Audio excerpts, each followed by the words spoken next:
Yes, sir. Because I sat beside you on the plane. So Peter Stauffer, former MP, welcome. Well, Your Worship and honored council, thank you very, very much for the opportunity to come before you today. My horoscope was absolutely correct this morning. It said I would meet 17 wonderful elected officials and their appropriate staff. So here we are. Thank you so much. I just wanted to say that I've lived in the Fall River Village since 1988 when I moved from Yukon. I lived in what is called Phase 9 of Fall River, and on a very good day, I'm about a 5-iron away from the development that is being proposed. The reason I'm here is I have no financial skin in the game. In fact, if I wanted to move to this location, I probably won't have the chance because the minute the foundation is laid, those units are gone. The demand for this is absolutely incredible. My neighbor of many years had to move away because there was no accommodation for him and his family being disabled that they could find in Fall River that was appropriate. And I say this with the greatest respect to the councillors representing Dartmouth, Halifax, and Bedford, and all the other areas. I love you all very much, and I love your area, but I really, really like Fall River. Mr. Gibson is a personal friend of mine, and as an African Nova Scotian entrepreneur, him and his family, these are the type of entrepreneurs that we as a society should be supporting. Through all the adversity that he and his family have had to develop their businesses over the years, but they've done it with grace and dignity and extremely hard work. Him and his wife Patsy and their kids Daniel and Tracy now run several businesses that are very successful because they've done it by hiring quality people, people of diversity, people with intelligence, and they build quality. They do it with quality products and superior customer service.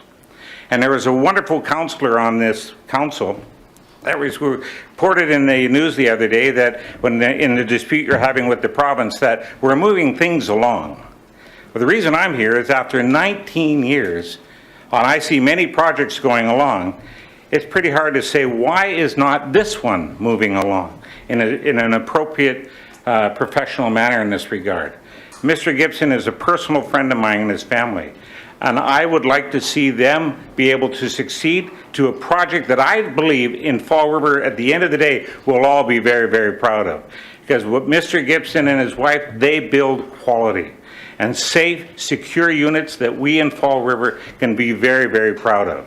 Again, I just live a short iron distance away from it, you know, and I'd be very proud to call that home myself. And I hope one day I'll be able to stay in Fall River. I don't know how much longer I can live in my own home, but I do know that that is a type of facility that I would love to have.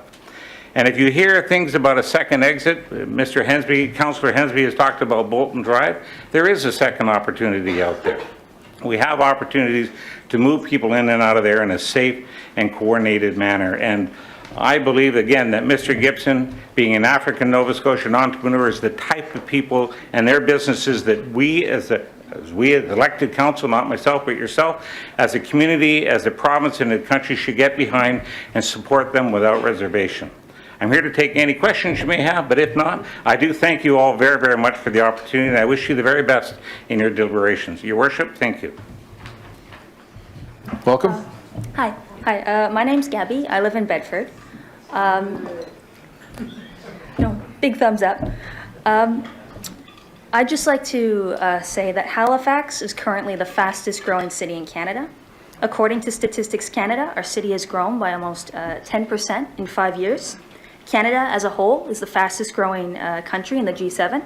The country's population has grown by more than double the rate of every other G7 country in 5 years. I bring up these statistics as a reminder. Our city is growing rapidly. And as more people come to enjoy it, we will need to build for that. That means building more homes for them to live and more communities where they can thrive. The question of denser development in the HRM is not one of if, but of when.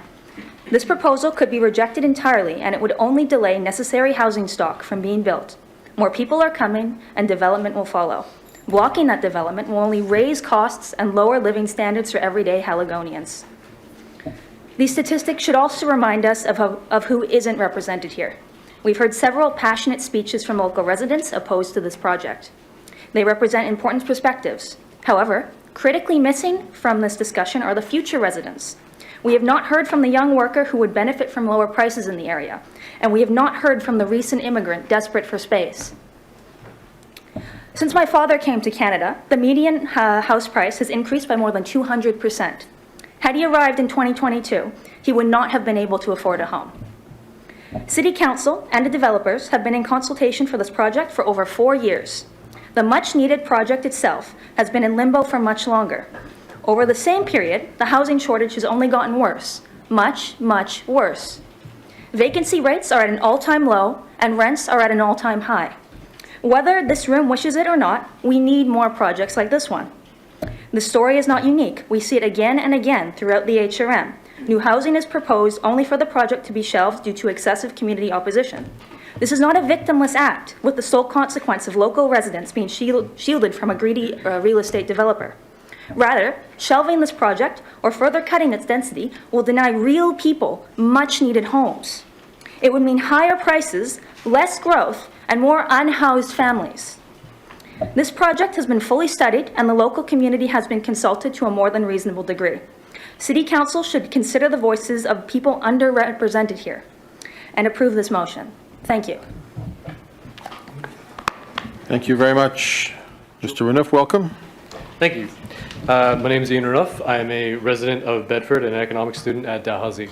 I'd like to bring to the Council's attention the necessity to decrease the procedural length and complexity for development approvals of multiple unit dwellings like apartment houses like we see in case 21-460. The duration and lag is unacceptable. There's a housing crisis affecting everyone in Canada, and the lag dragging developments behind in Halifax makes it even worse. Many groups of Nova Scotians are affected by this, such as the university students who at the start of their school year had nowhere to live. We will see higher levels of, Canada is growing, and this means even places like Fall River will grow as well. We will see higher levels of immigration in the years to come, and I think we will all want to ensure that HRM is a competitive, attractive place to welcome new Canadians. New Nova Scotians deserve homes that set the foundation for the beginning of their own familial tales. We need more homes like the project in Fall River, and a slow turtle's pace of a developmental process won't ensure that we meet the demand. Without meeting current and future increased demand, an impact on prices becoming affordable is improbable. There's a lot of pushback from different levels of government and the community, specifically 4 key concerns. I'll speak about one in particular, which is the concern raised tonight, traffic. I live in an area near Mill Cove, accessed by a single road, Convoy Run, and this leads to over a half a dozen multiple unit dwelling buildings and a public park.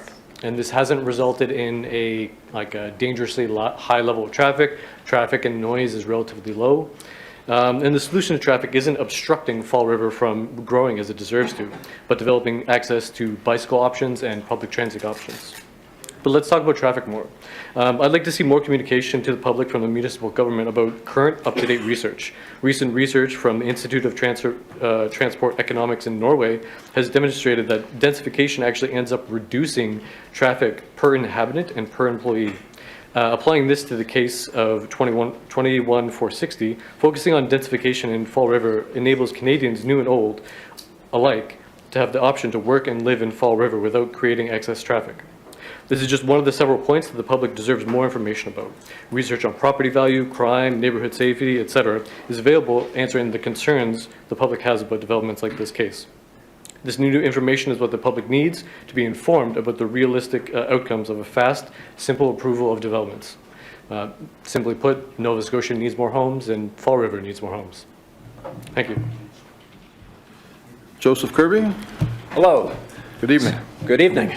So my name is Joseph Kirby. I am a resident of Dartmouth South, and in regards to case 21-460, I actually support the multi-unit development here. I believe this and all multi-unit development should be allowed to go through. I think there are some valid concerns from the community, however, in regards to traffic impacts that I will get to in a moment. But first I want to stress we are living in a housing crisis.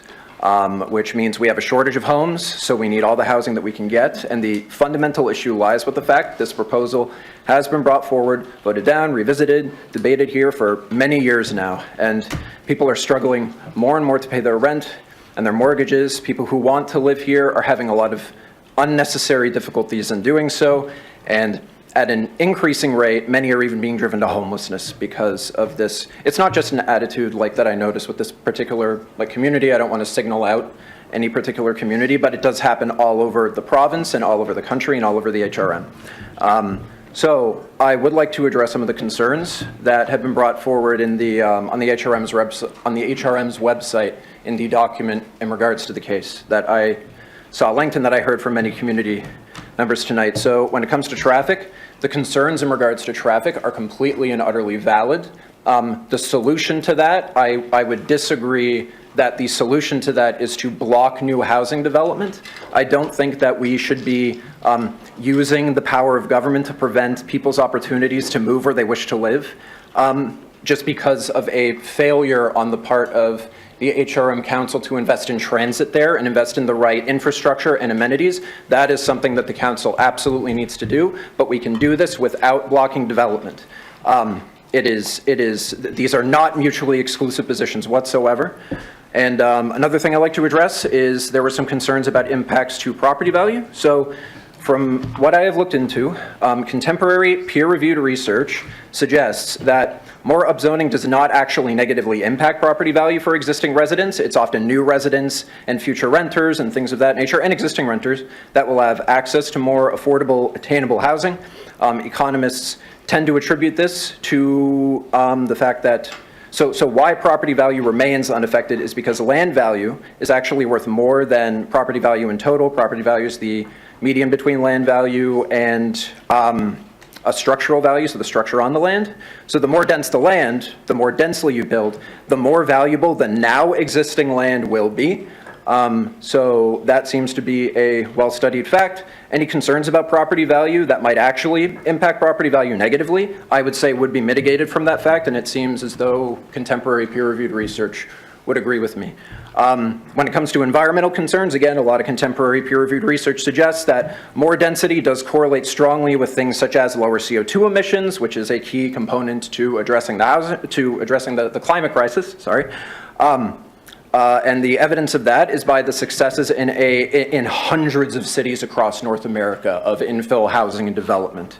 The alternative to this is that the alternative to residential density is that, and developers will do this if you let them, is to sprawl out and contribute to more deforestation and contribute to even more wetlands being compromised, which is worse for the environment, not better. And then the final concern that I have seen residents refer to is the fact that, or the idea that having more dwelling options may affect neighborhood character negatively. So this is what I would conclude on. Your personal preferences for certain aesthetics is not a good reason for using the power of government to gatekeep people's access to housing, a basic human need. A personal preference, you have every right to your own personal preference. You have every right to have your own aesthetic preferences, absolutely. But legislating and forcing your own preferences onto others who are just trying to find a place to live does nothing but exacerbate unaffordability, housing unattainability, and homelessness. And so in conclusion, I am in support of the development, but you need to invest in transit, and you need to invest in the right infrastructure for that community. The positions are not mutually exclusive. 30 seconds remaining. Sure. Treating them as though they are is a detriment to solving the housing crisis, and that is all that I have to say. Thank you.